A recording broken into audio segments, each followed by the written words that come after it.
Bonsoir à tous, ravi de vous retrouver pour ce nouveau journal de la soirée.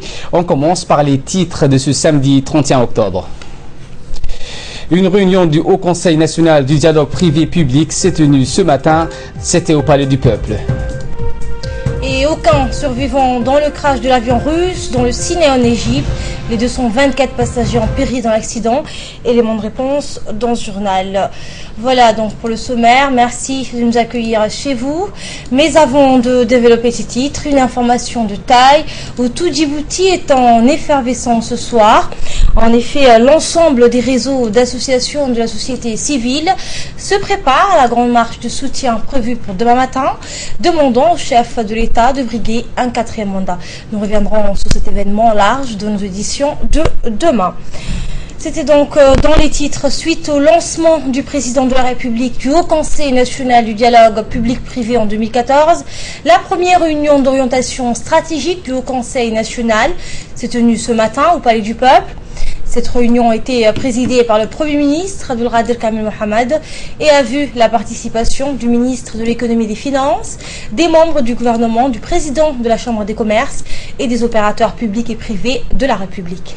Justement, objectif donc faciliter le développement du secteur privé pour permettre d'augmenter la croissance et la création d'emplois. Il faut ajouter que le gouvernement djiboutien n'a pas attendu la mise en place de ce conseil pour mettre en œuvre des nouvelles mesures destinées à promouvoir le secteur privé. Deux exemples concrets, le secteur bancaire qui a pu bénéficier d'une plus grande ouverture sur le marché national, à savoir de pouvoir recouvrir les dettes impayées en permettant de réaliser la garantie hypothécaire qu'ils détiennent dans un délai raisonnable. Deuxième exemple, implication par l'État de la création d'entreprises en mettant en œuvre le système du guichet unique.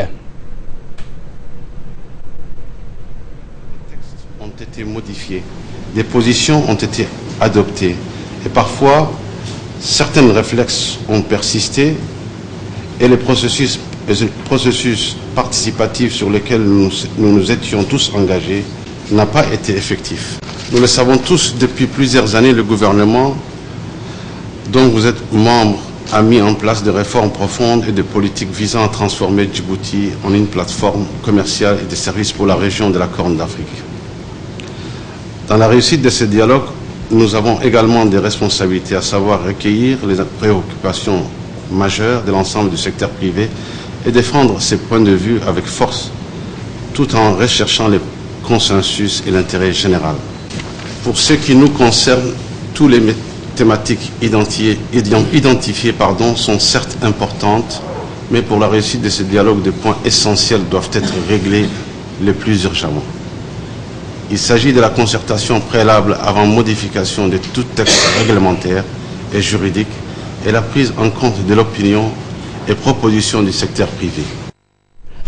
Le ministre de l'économie et des finances, Ilyas Moussa Dawali, a dans son intervention rappelé que le secteur privé doit travailler plus avec le gouvernement pour un dialogue permettant de trouver une solution au chômage. Écoutez.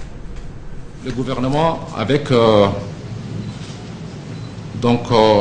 la participation et surtout le leadership du ministre du Budget, avait organisé les assises fiscales pour recueillir les doléances du secteur privé. Et je suis certain que ce dialogue amorcé va s'approfondir au sein du Conseil du dialogue public-privé, dont tous les membres du gouvernement, chacun dans son domaine, prend en compte l'aspect de l'environnement des affaires afin que notre pays puisse devenir le pays le plus attractif de la région.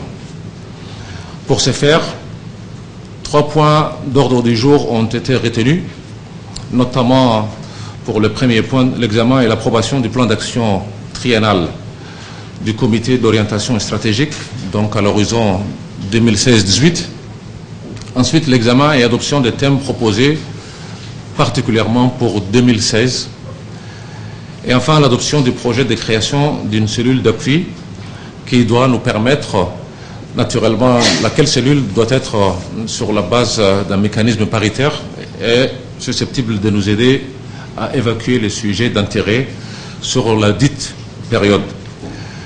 Je vais juste ici attirer votre attention que cette plateforme doit être le lieu de discussion franche, civilisée, mais doit également nous servir de lieu de débat et de critique et d'autocritique, parce que nous n'avons qu'un seul objectif, c'est d'améliorer la performance de l'économie nationale et par ricochet nous donner toutes les possibilités pour créer les conditions nécessaires et nous aidant à la création des emplois dont nous avons tant besoin. Et le Premier ministre Abdelkader Kamel Mohamed a pour sa part insisté sur le fait que le terme même de dialogue caractérise la politique du président de la République. Voici ses propos. En effet, le terme même de dialogue caractérise la politique du président de la République, et c'est là avant même qu'il accède à la magistrature suprême. Vous vous rappelez sans doute les accords de paix au temps du gouvernement du président Hassan Goulet signés avec les FRUT, et plus récemment l'accord signé l'année dernière entre le gouvernement et l'opposition a été possible grâce à son engagement et à son désir de rassembler le plus largement possible la nation djiboutienne. Enfin, à de très nombreuses reprises, il a témoigné de son désir d'associer amplement aux décisions politiques la société civile. Il a plusieurs fois demandé au gouvernement d'exposer la politique gouvernementale et recueillir les remarques et critiques que les acteurs et les forces vives de la nation pouvaient exprimer. À chaque initiative du gouvernement tendant à moderniser et réformer notre économie et donc à modifier les habitudes anciennes, il lui a demandé de se rapprocher et de consulter le secteur privé. Mesdames et messieurs, c'est cette volonté politique du président de la République de dialogue qui est traduite de façon institutionnelle aujourd'hui par la création du Haut Conseil national public-privé. La mise en place de procédures et organes est en cours avec cette première réunion du comité d'orientation stratégique. L'objectif en est de faciliter le développement du secteur privé pour permettre d'augmenter la croissance et la création d'emplois. Mais le gouvernement n'a évidemment pas attendu la mise en place de ce Conseil national pour mettre en œuvre les mesures nouvelles destinées à la promotion du secteur privé. Je vais, à titre d'exemple, vous en citer deux. La première, qui a été donc citée par le ministre des Finances et de l'Économie nationale, qui est aujourd'hui donnée au secteur bancaire de pouvoir recouvrir les dettes impayées en permettant de réaliser la garantie hypothécaire qu'ils détiennent dans un délai raisonnable. Il n'est donc plus nécessaire pour elles d'ester en justice et d'attendre la fin de la procédure judiciaire qui peut être longue et coûteuse. Je saisis cette occasion pour demander aux banques de leur côté de s'engager vraiment dans le financement du développement en réduisant les taux d'intérêt des prêts compte tenu de la diminution des risques qu'elles encourent.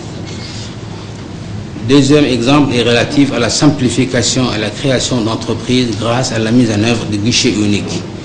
Ici aussi, je demande aux entrepreneurs potentiels d'être moins frileux et de créer de nouvelles entreprises en profitant des facilités accordées.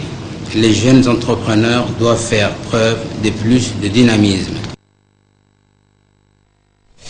Également dans l'actualité de ce soir, le mouvement de la génération du concret s'est rendu hier après-midi donc à Hayabli dans la commune de Balbala où les membres du mouvement avaient rendez-vous avec les représentantes des associations des femmes de ce quartier.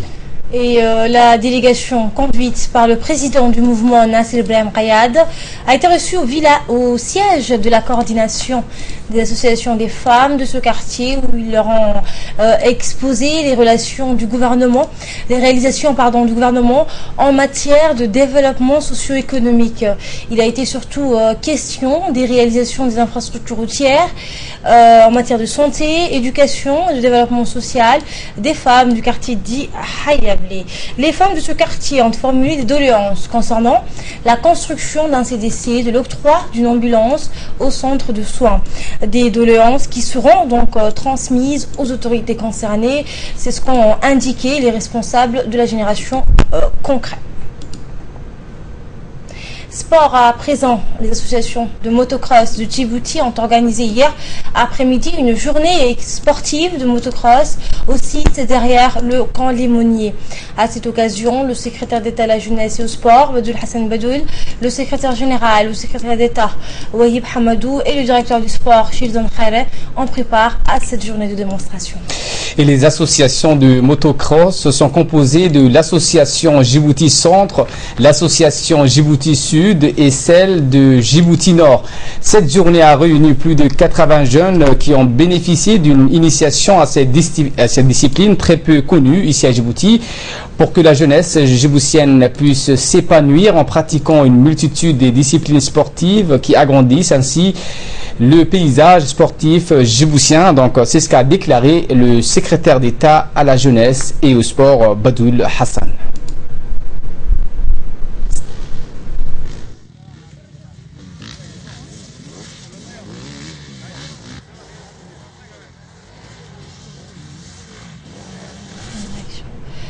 Le directeur général de l'enseignement Abdi Siki Kaya du ministère de l'Éducation nationale et de la formation professionnelle a fait une déclaration ce matin pour appeler aux élèves admis à redoubler en classe de terminale qui ne se sont pas encore présentés dans le lycée depuis l'annonce du 6 octobre de se présenter dans leur lycée respectif. Il a par ailleurs annoncé qu'une dernière chance leur est donnée jusqu'au 2 novembre prochain, donc pour saisir leur chance. Écoutons le directeur général de l'enseignement pour plus ample explication.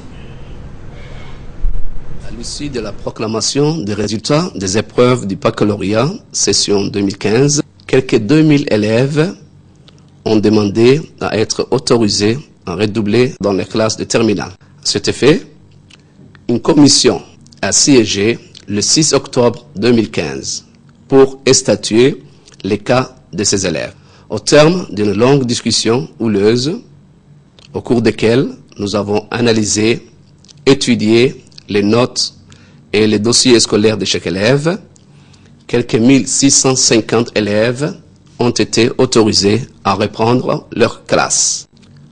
Ensuite, le ministère a adressé une note de service aux différents établissements d'enseignement secondaire pour communiquer aux bénéficiaires de ce redoublement de venir reprendre leurs cours.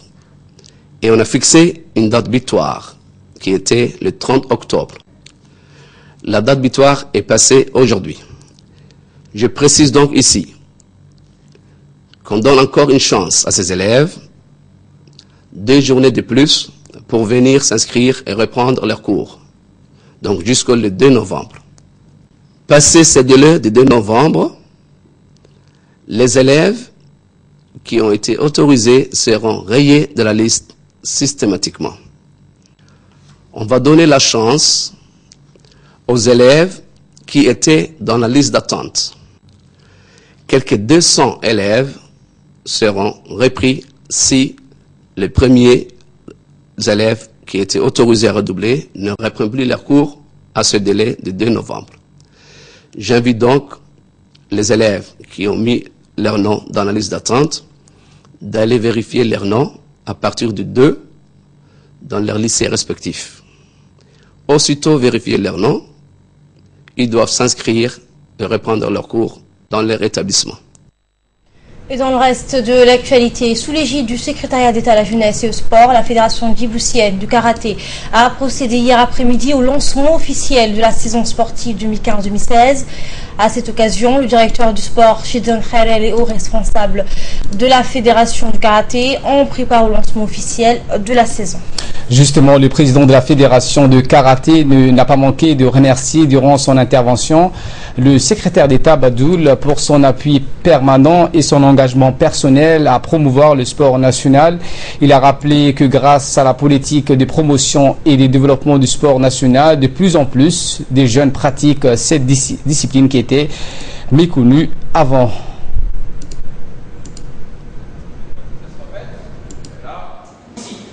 J'avance. J'ai pas besoin d'avancer, hein. Non. Si. Il va attaquer, vas-y. Maguiri. Voilà. Ça, c'est pas vraiment. À l'ouverture des saisons officielles qui a eu lieu la semaine dernière lancé par le secrétaire d'État à la jeunesse et sport. Donc on est là, et dans la continuité du programme du secrétaire d'État qu'on est là et tout, ici présent avec nous le directeur technique du ministère de la jeunesse et sport qui est là avec nous aussi. Alors on est là pour pouvoir commencer la saison officiellement. En même temps, j'en profite de l'occasion aussi pour lancer un appel pour la journée mondiale de la jeunesse qui aura lieu dimanche matin au Palais du Peuple. Je demande à tous les participants, à tous les adeptes de karaté à venir participer massivement, profiter de la journée. Sport toujours et direction Ali Sabié où la fédération djiboutienne de Kung Fu Wushu est en tournée dans la ville Assadjog. Une démonstration a été faite sur la montagne Arré entre le club de Djibouti et celle d'Ali Sabié. Et cette démonstration justement a regroupé plus de 120 jeunes au total, y compris ceux de la capitale. Ceci est organisé par le professeur Mohamed Ali Oumal, ceinture noire 7e degré expert national de Kung Fu Wushu, et aussi par le vice-président Mahdi Ousmane Awale, ainsi que le secrétaire général Radouane Hussein Ouass. Cette tournée qui a débuté à Lissabié ce week-end va se poursuivre dans les autres régions de l'intérieur. À Diki le 5 novembre, Tadjoura le 29 et enfin au Bok le 27. La fédération djiboutienne de Kung Fu Wushu compte par ailleurs inviter la fédération éthiopienne de Kung Fu Wushu le 17 au 24 décembre 2015 pour un stage international. Et dans le reste de l'actualité, le comité de gestion communautaire du quartier 1, 2 et 5 ont organisé un atelier de sensibilisation contre la mutilation génitale féminine en étroite collaboration avec l'UNICEF et l'UNFD. Un atelier de sensibilisation contre cette pratique néfaste a eu lieu d'abord au centre de développement communautaire du quartier 2 et du quartier 1. Et cet atelier de sensibilisation a été présidé par la coordinatrice du comité de gestion communautaire du quartier 1 et 2, Badria Mohamed. Ensuite, un atelier de sensibilisation similaire sur les effets néfastes de la mutilation génitale féminine s'est tenu au centre de développement communautaire du quartier 5. Les participants ont été sensibilisés sur les dangers de la mutilation génitale féminine et sur la santé des femmes. Les activités de consultation mensuelles mises en place par l'équipe cadre du centre médical hospitalier de la région de Dikil pour le rapprochement des soins dans les localités et dans le village se poursuit. Et une équipe mobile du CMH de Dikil s'est déplacée dans la localité de Cheikh Haïti avec le médecin de l'équipe mobile du centre hospitalier, le docteur Abdelrazak Aigué, pour y effectuer des consultations et des soins de proximité. Le but de l'équipe mobile est de prodiguer des soins dans les localités les plus reculées, des structures de santé fixes. Les prestations offertes à la population de la localité étaient les consultations médicales, les soins de la reproduction, la vaccination, la prise en charge des enfants et la malnutrition. Le ministère de la Santé, avec ses actions de délocalisation à travers ses stratégies, compte rapprocher les soins à la population des régions. Et le ministère de la Santé informe l'ensemble de la population qu'une caravane médicale composée de diverses spécialités se déroulera du 31 octobre au 5 novembre 2015 dans les structures suivantes: l'hôpital Pelletier, spécialité chirurgie générale, l'hôpital de Balbala, spécialité ophtalmologie, l'hôpital Al-Rahma, spécialité chirurgie plastique, chirurgie pédiatrique. Et le ministère demande ainsi à la population une pleine participation pour faciliter le travail des personnels soignants. Et la direction de l'Office national de l'eau et de l'assainissement de Djibouti informe les habitants de Djibouti-Ville, excepté ceux de Balbala, que l'alimentation en eau sera suspendue dans la journée du lundi, c'est-à-dire après-demain, de 9h du matin à 17h en raison des travaux de changement des vannes importantes et des conduites de refoulement vers Djibouti-Ville. Actualité à présent hors de nos frontières, aucun survivant dans le crash de l'avion russe dans le Sinaï. Un avion de ligne russe s'est écrasé aujourd'hui dans le Sinaï, donc en Égypte. Et selon les autorités égyptiennes, le pilote avait déclaré un problème technique peu de temps après le décollage. Les 224 passagers ont péri dans l'accident. L'appareil transportait 224 passagers à son bord, des touristes russes pour la plupart et 7 membres d'équipage. Les autorités égyptiennes ont également rapporté que 3 Ukrainiens figuraient parmi les victimes. L'avion, un Airbus A321 de la compagnie russe Kolavia, reliait la cité balnéaire égyptienne Chelmalcher à la ville de Saint-Pétersbourg en Russie. Dans un premier temps, les contrôleurs aériens égyptiens avaient annoncé avoir perdu le contact avec cet avion peu après son décollage.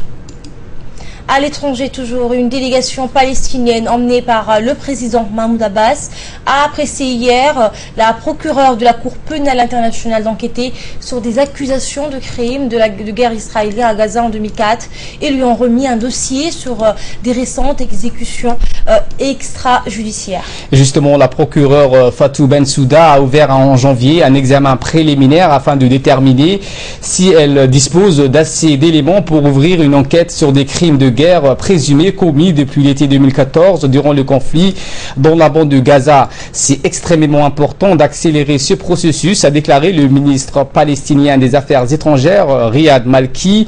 Il s'agissait de la première rencontre entre le président palestinien et Madame Bensouda depuis que l'autorité palestinienne a rejoint la Cour pénale internationale en janvier dernier. L'examen concerne aussi bien les agissements palestiniens que ceux d'Israël, qui n'est-elle pas membre de la CPI et conteste les démarches en cours devant